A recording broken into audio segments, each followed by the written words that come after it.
আর আমার সেনাবাহিনী তাদের কাজ হলো প্রতিরক্ষা এবং উন্নয়নে অংশগ্রহণ করা। এর মধ্যে 2-4 জন দুষ্ট লোক এবং জঙ্গিবাদের পরিপোষক কেউ প্রবেশ করতেই পারে, এটাই জীবনের সাধারণ নিয়ম।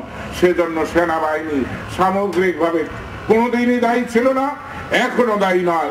জিয়াউর রহমানের সাদরা সামরিক শাসন দাঁড়ি করে তাদের সুবিধা অর্জন করেছে, সেনাবাহিনীর স্বার্থ উদ্ধার হয়নি, বরঞ্চ সেনাবাহিনীর হাজার হাজার সদস্যকে জিয়াউর রহমান ফাঁসি কাস্টে ঝুলিয়েছে। বাংলার দুঃখী মানুষের মুখে হাসি ফোটানো, সেই কাজটি যদি আমরা করতে পারি, তো সেই কাজটি করতে আজকে বাংলাদেশের সামনে, জনগণের সামনে একটি বাধা, তারা হলো স্বাধীনতার পরাজিত শক্তি।